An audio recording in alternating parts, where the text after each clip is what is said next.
आपके मेमोरीज बढ़ाने के लिए सबसे पहले काम करना पड़ेगा। अब जो नहीं जानते, अभी से मेरा चैनल है उसके ऊपर ओके करो, सब्सक्राइब करो और मेरे से जुड़े रहो। बहुत सारी बातें ऐसी बताई है मैंने जो आप कल्पना नहीं कर सकते हो।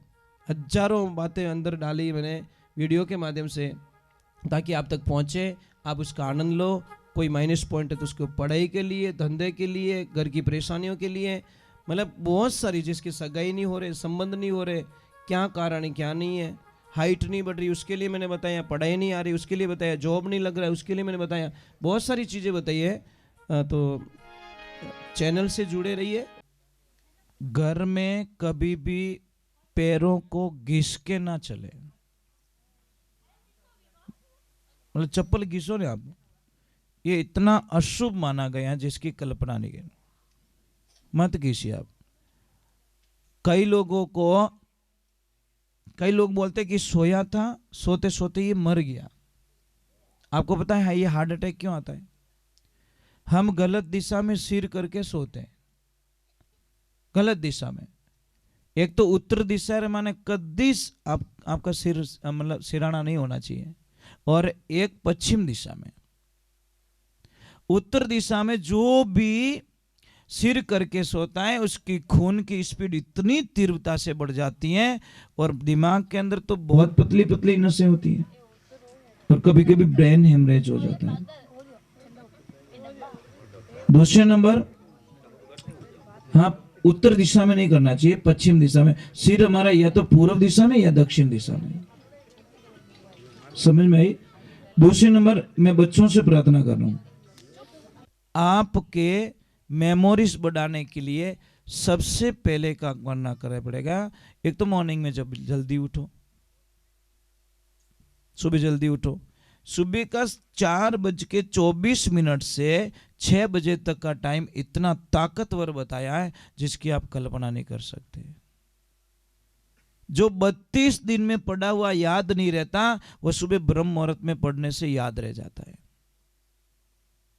समझ में आ रही? अपो कितना बेगा उठो बेटा। आपको पता है जब सूर्य नारायण निकल जाते हैं ना, उसके बाद तो स्नान करना भी शास्त्रों में पाप बताया गया है। पर आप तो हिना नहीं 11 बजे करो। चलो स्नान मत करो, कोई बात नहीं, उठ तो जाओ, सुबह जल्दी तो उठ जाओ एक बार। हम तो भाई कितनी भी अगर नींद आ रही, कुछ भी हो जाए, सुबह का समझौता तो नहीं करते भाई। सुबह तो जगना तो जगना, ये ध्यान रखें। पर क्या करें, अपने शरीर ही जब दुश्मन बन गया। कभी भी बुजुर्ग लोगों को देखना, सुबह सुबह जल्दी उठ जाते हैं, मतलब पता नहीं, इनको उठाने की जरूरत भी नहीं पड़ती। और घर में मैंने आपने उठाने की जरूरत पड़े? माता बहनों, आपको उठाने की जरूरत पड़ती क्या? हाँ, तो ऑटोमेटिक 5 बजे ड्यूटी चालू। दूसरे नंबर, अगर आपको पढ़ाई करनी है तो क्या करो, किसी से सुनो, चर्चा करो अपने मित्रों के सामने। जिसकी भी पढ़ाई करनी है, जिसका आपको एग्जाम्स देना है, उसके बारे में चर्चा करो, एक दूसरे से सुनो, रिपीट हो जाएगी और वो चीज आपको बहुत बड़ी काम आ जाएगी। मोबाइल पे ध्यान कम कर दीजिए। एक गर्भवती महिला जैसा वर्चस्व रखती है वैसे उसकी संतान होती है। अभिमन्यु ने सुभद्रा के गर्भ में चक्रव्यूह तोड़ने की रचना सुन ली थी और वो सीख गया। मेरी बात पे विश्वास नहीं है आपको ना? शायद नहीं करोगे। एक काम करना, प्रयोग कर लेना। जब पहली बार कोई गर्भवती स्त्री बने तो उसको क्या करना है, खूब तो देखनी फिल्म में। जब गर्भवती हुए तो डायरेक्ट भगवान की शरण में चले जाना, हरि कीर्तन करना, कथाओं में जाना, भगवान के भजन गाना, सबसे मीठे बोलना, अच्छो भोजन करना, टाइम माते सो जानो, टाइम माते उठनो, फिर देखना दूसरा वो बच्चा कैसा होगा। आप कल्पना भी नहीं कर सकते।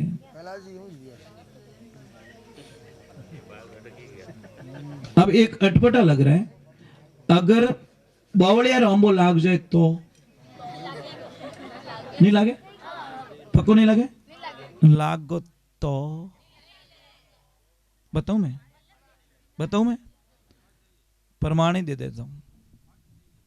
हिरण्याकश्यप कैसा दुष्ट था,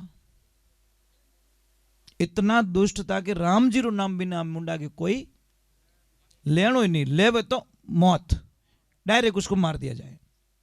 वो ये कहता था कि सिर्फ मेरा नाम लो, मैं भगवान हूं। प्रहलाद जी के पिताजी क्या करते थे, मतलब मेरा भजन करो, मैं ही राम हूं, मैं 3 लोक रो धड़ी हूं, मैं मालिक हूं, सिर्फ मेरी भक्ति करो। उन घर में प्रहलाद जी की कराएगा, ये तो अटपटा ही लग रहा है ना। आए कैसे, उनकी जो मां थी कयादू मैया भगवान का भजन करती थी, पर अपने पति को पता नहीं था, उसके पति को थोड़ी पता था कि ये भगवान का भजन करती है।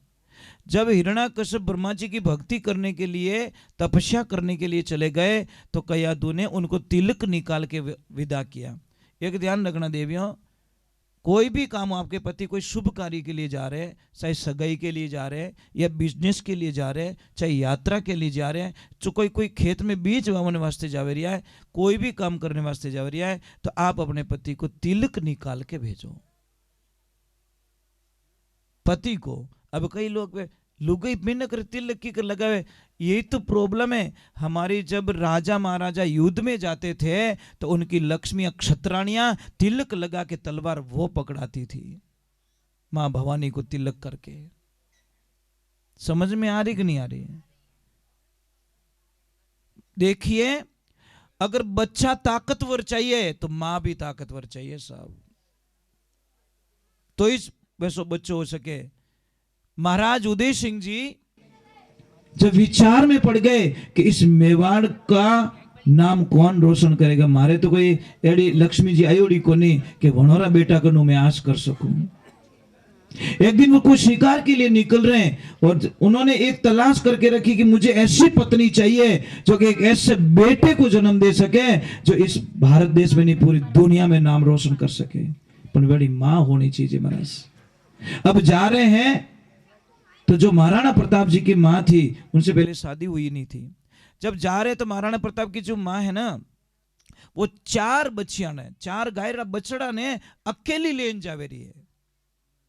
उस टाइम में उन्होंने देख लिया उसको कि ये मेरे बच्चे की मां बनने लायक है, और उनसे शादी की गई और उन्हीं से महाराणा प्रताप का जन्म हुआ, और उन्होंने पूरे भारत नहीं पूरी दुनिया में डंका बजा दिया महाराज। मां ताकतवर थी, मां देशभक्त थी, मां परम भगवान की भक्त थी, इसलिए उनके घर में ऐसी संतान पैदा हुई। तो महाराज कयादू जब उनको तिलक निकाल के विदा किया तो पतिदेव को बोला ब्रह्मा जी का आशीर्वाद लेना और अमर होने का वरदान मांगना। पर जैसे ही वो जाके ध्यान में बैठे, ओम ब्रह्मदेवाय नमः, ओम ब्रह्मदेवाय नमः, पास में कोई तोता आता है, वो जो जोर से बोलता ओम नमो नारायण, ओम नमो नारायण, અને થોરે જ મુંડા કે કોઈ દુશ્મનનો નામ લે થોરો માં તો સડે કે નહીં સડે, वो तो सडो नहीं कि बट ओ कौन बोले, पर मायावी तोता था। जैसे ही आंखें खोली तो तोता तो दिख ही नहीं रहा है, पर वो नारायण नाम नहीं सुनना चाहता। कौन? हिरण्याकश्यप। बिल्कुल नहीं, उसकी कानों में भी आवाज नहीं आनी चाहिए। जैसे ही आंखें बंद कर रहा है, वो कर रहा है ओम ब्रह्मदेवाय नमः, बट इनके ओम नमो नारायण, कि ओ मारो दुश्मन कौन पैदा हो गयो। जगह चेंज कर दी, ऐसे और जगह चेंज की, पर वो तो पीछो छोड़ी को नहीं मायावी। भगवान की लीला। उसने बोला चलो कोई गलत नक्षत्रों में बाहर निकल गो, हमारी बहुनी खराब रहेगी, चलो वापस चलते हैं।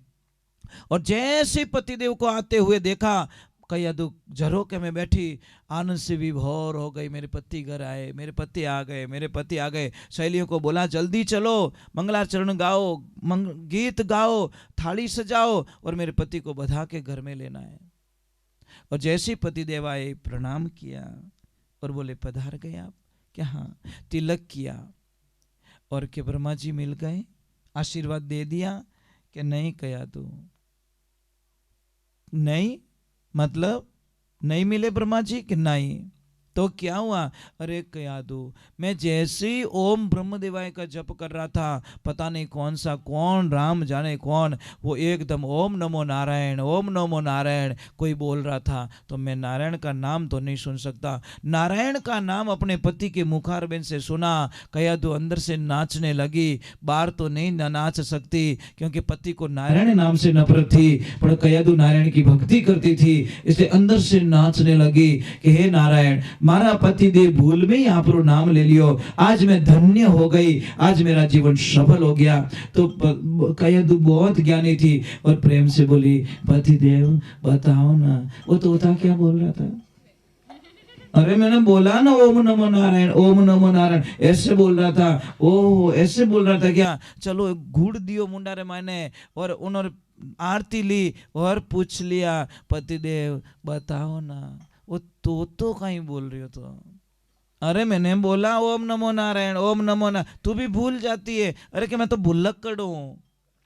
संध्या काल हुई और भोजन प्रसाद बनाया, मन पसंद थाल लेके आई, और जैसे पतिदेव जीमने बैठे, सामने बैठी हुई कयादू ने और पूछ लिया, पतिदेव बताओ ना, तोता क्या बोल रहा था? अरे मैंने बोला ना तेरे को ओम नमो नारायण, ओम नमो नारायण, ये बोल रहा था। ओ ऐसा बोल रहा था क्या? वो भी तोता भी क्या ओम नमो नारायण बोल रहा था? संध्या काल हुई, पति पत्नी का मिलन हुआ, फिर पूछ लिया, पतिदेव बताओ ना, वो तो कहीं बोल रही हो? तो पति ने बोल दिया ओम नमो नारायण, ओम नमो नारायण, और उसी वक्त में मां कयादू गर्भवती हो गई। और एक माला आपरा पति रा मुंडा फेरवाई देवी ने पत्तो ही नहीं लागण दियो मूर्ख ने कि ये तो काउंट कर रही है, यह तो हिसाब किताब में लगी हुई है और मेरे से बोलवा रही है। भूल में आपरा पति कनु एक माला फेरवा दी और हरि नारायण का अंश अपने गर्भ में बुलवा दिया, और वही भक्त प्रहलाद महाराज जगत के अंदर नाम अमर कर गए। इसलिए क्या नहीं कर सकते हो देवियां? और बावड़े और अंबो लागो कि नहीं लागो? बावड़े कौन? हिरण्यकश्यप। अंबो कौन? प्रहलाद जी। लागो कि नहीं लागो? पर मां ने लगवा दिया। आप चाहते हो ने सब कुछ कर सकते हो। अब बार मैं थाने पूछूं कि कोई भी भगवान का कथन पूछूं तो थोड़ा मुश्किल से आएगा।